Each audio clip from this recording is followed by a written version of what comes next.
But what I find really funny, and I get this whenever I end up in a queue, especially in a queue where you're being separated into lines and going into different Yeah, cubicles. I always, probably because I was raised at the time of Doctor Who, and I yeah. know you'll appreciate this, I always think I'm going to get converted into a Cyberman.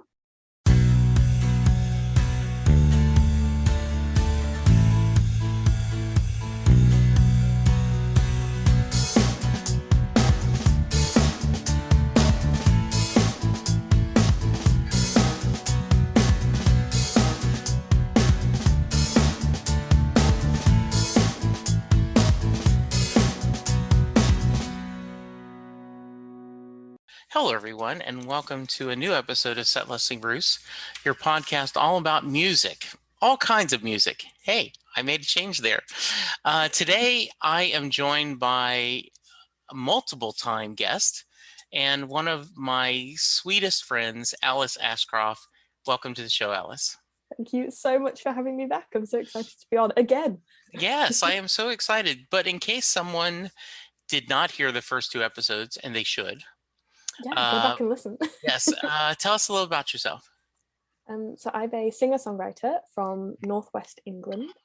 Um, I release kind of pop is probably the main genre, I'd say, but it's kind of got a bit of folky vibes in there because that's what I was raised around. um, so yeah, I release my own music about my own life. Um, yeah, and Jesse's been kind enough to have me on a couple of times talking about the releases I've had over the last couple of years, and I'm now currently working on my next album.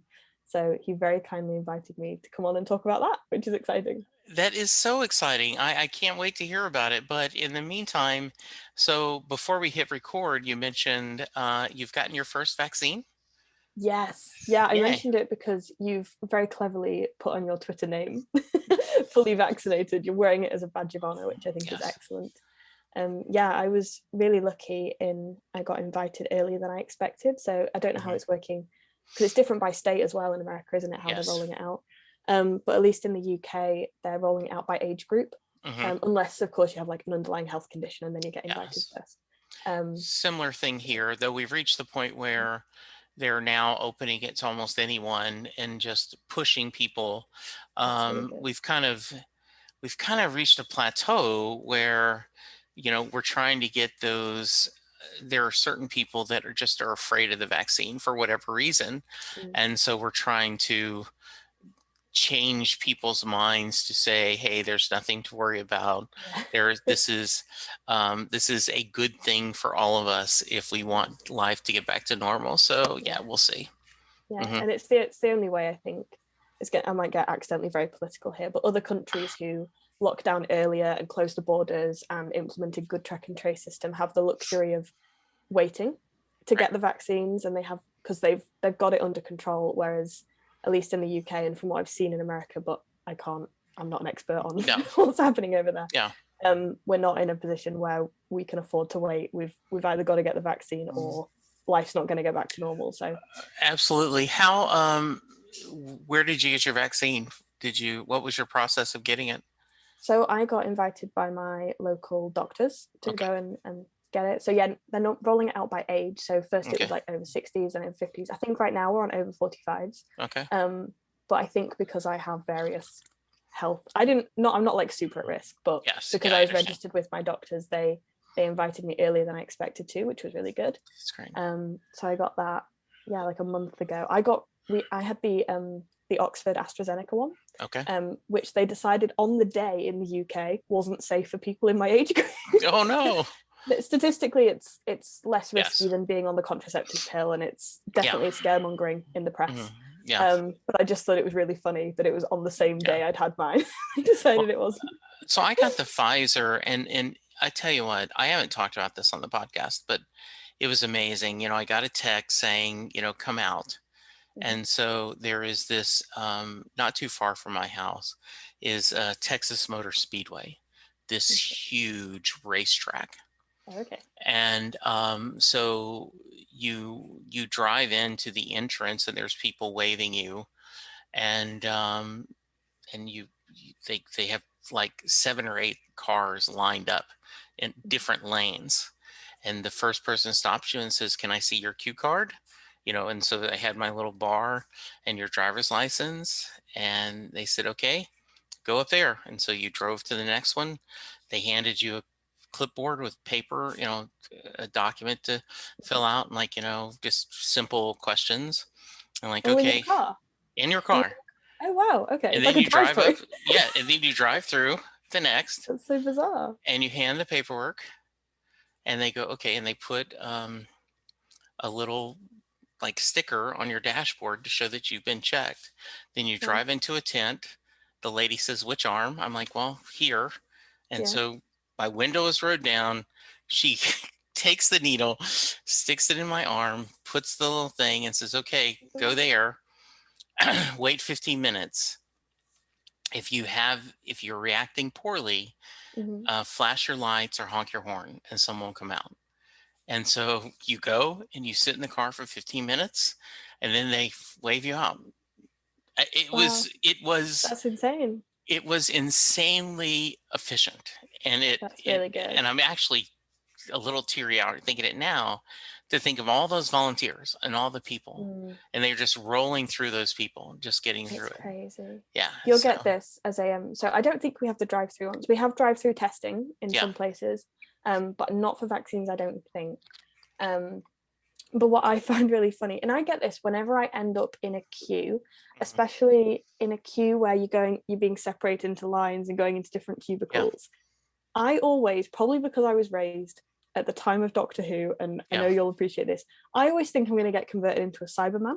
Yes, Like whenever exactly. I'm Yeah. in a queue going into a cubicle, I'm like, yeah, I'm going to get turned into a Cyberman. Well, that, not to get too political, is more logical than a lot of reasons why people are not wanting a I vaccine. don't think that's too political. I think it's just common sense at this point. Yes, exactly. All Yeah, right. it just really Well, amused me. so um, let's talk a little bit about your new music. So I want to get to the Kickstarter in a minute, but in the meantime, like the last time we talked, you had your dungarees. Yeah. And I love that single, and I love that we had a great discussion. So you're working on a brand new full album, Yeah. So when I wrote Dungarees, I didn't really know what it was going to be a part of. Like right? previously, I've always worked towards like an EP or an album or some sort of collection of songs in Yeah, some way. And Dungarees was the first time, not the first time, because obviously I was like, I did this as a teenager, but the first time in a while where I had sat down to just write for the sake of writing.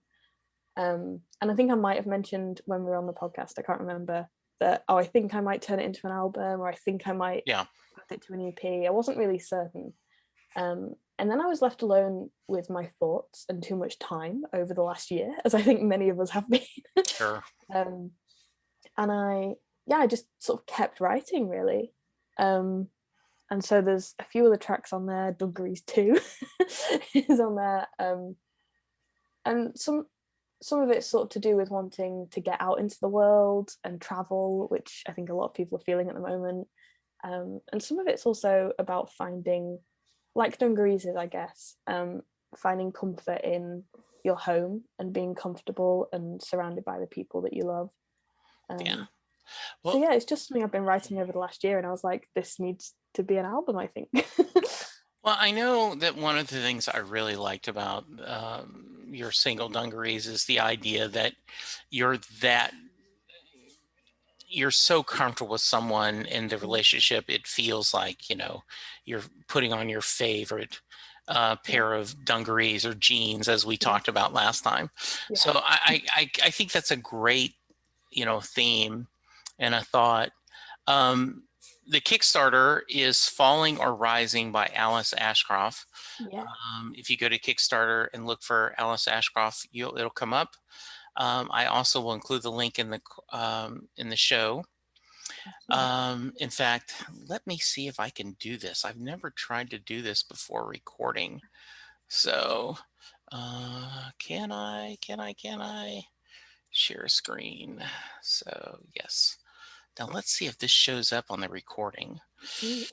So you can see it, right? There's your Oh, Kickstarter. and it's all Yep. in dollars. This is very exciting for me. Yes. You've got 23 days to go. Yeah. So this is the thing. I'll have the link. Um, talk to me about what some of the tiers you're offering. Yeah, so well, first of all, there's an option where you can just pledge some money, any amount of money that you like. So, because I do know that a lot of people nowadays just stream music on Spotify, Apple Music, that sort of thing. So if you don't want to buy the music in any way, but you would like to help an independent artist record that music, there's an option to throw any amount of money, whether that's a couple of quid, sorry, a couple of dollars, I'll do American, a couple of dollars that you'd spend on a coffee, you want to throw that at me, then I'd really appreciate that. Or there's other tiers where you get sort of rewards for that. So for £5, again, not sure what that is. That's okay. Yeah, we understand. But you get the singles, a bit more, and you can get a digital copy of the album. More than that, you then start to get CDs and posters and things like that. And then there's one tier which I'm very excited about, where if you pledge a certain amount of money, I will write you a song. Which how fun! Quite exciting. No one's got that one yet, so I think there's a limited number of them as well, because otherwise it might take me a while to get through. But I just wanted to offer something kind of to say thank you to people that support my music and are pledging. And yeah, I'm really excited, because normally I would pay for recording and production through the money I get from playing gigs and playing concerts, but the last year has made that impossible to do. So it's the first time I've ever done something like this. So yeah, I'm quite excited, terrified at the same time, as I mentioned before we started recording.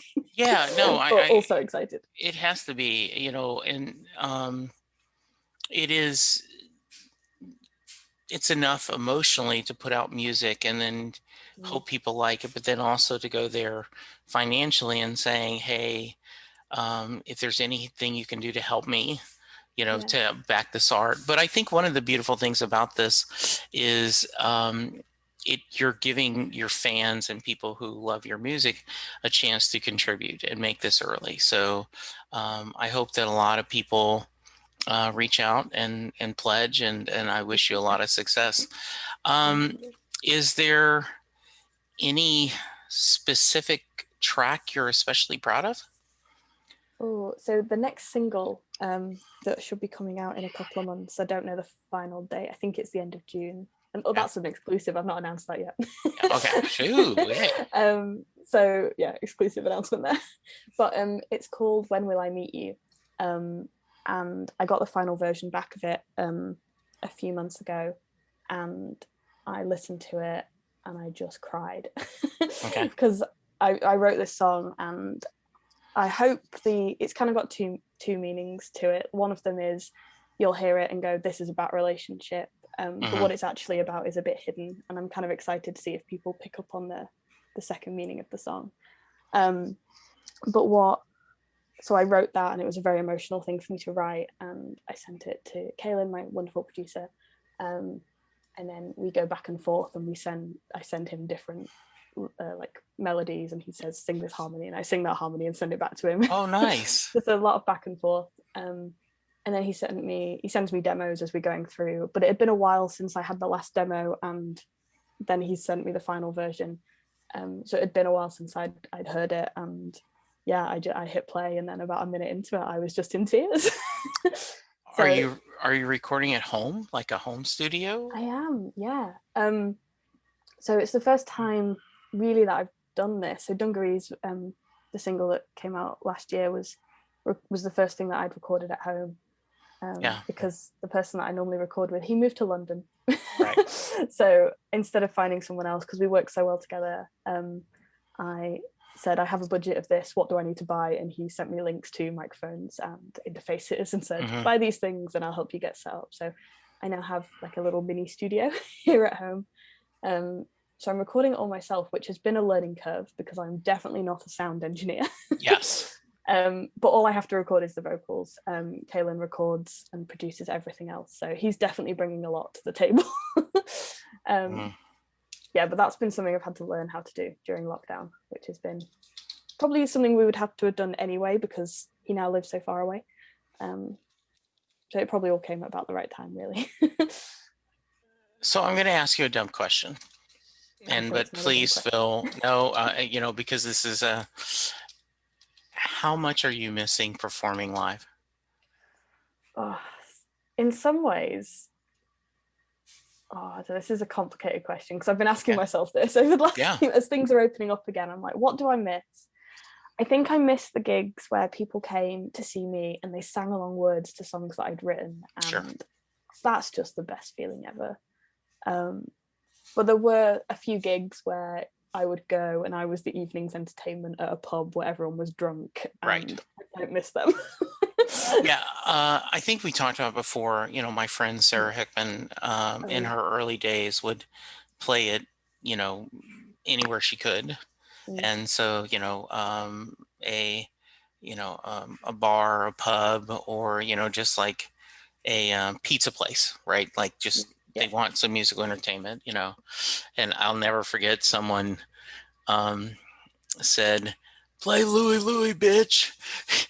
And she just like, do I need this? You know, do I need this?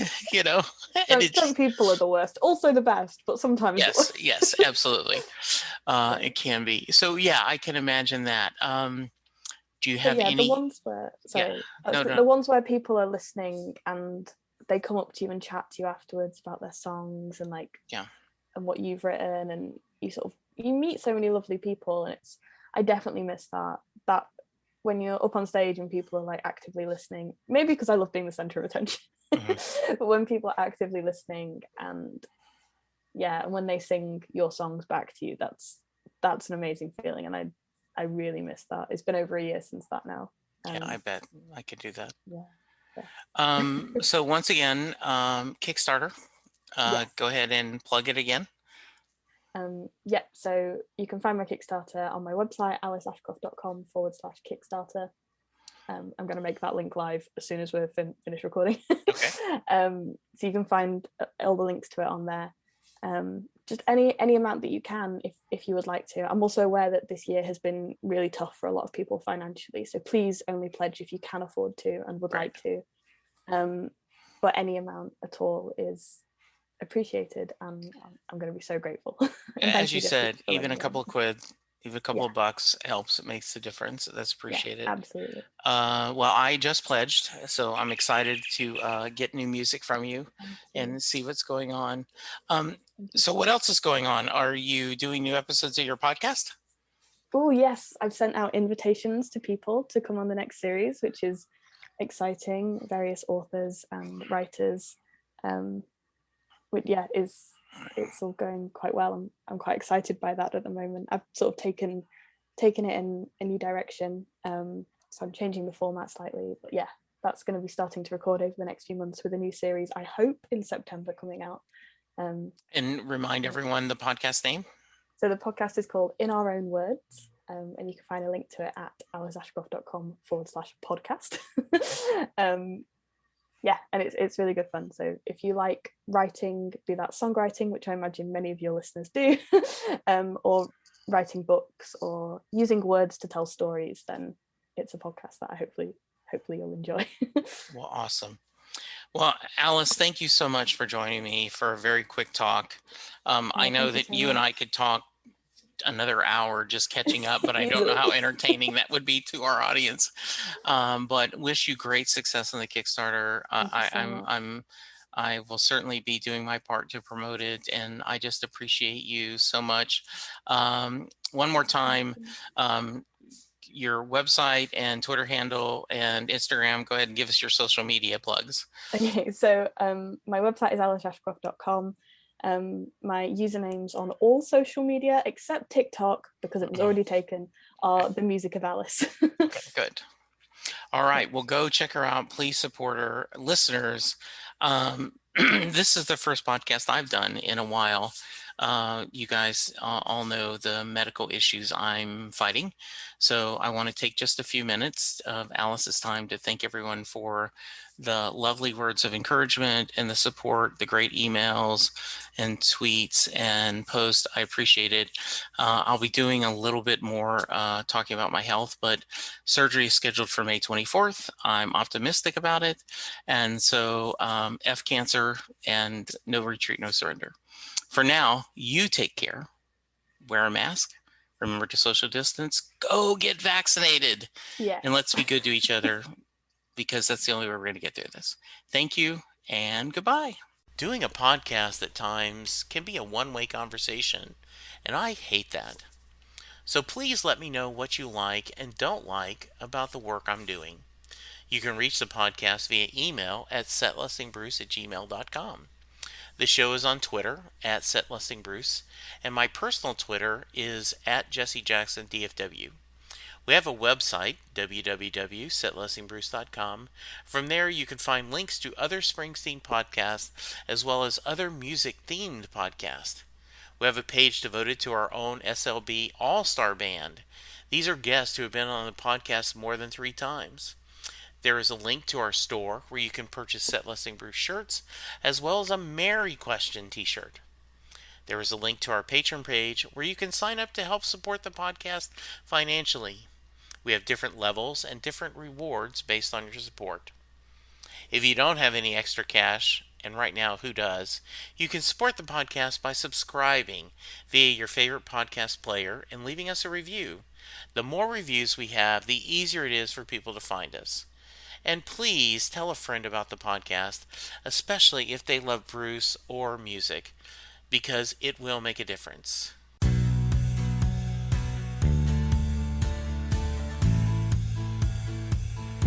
You just heard the fun talking, hard rocking, music loving, album ranking, fan thinking, joy spreading, lyric reading, story sharing podcast that is the one, the only Set Listing Bruce.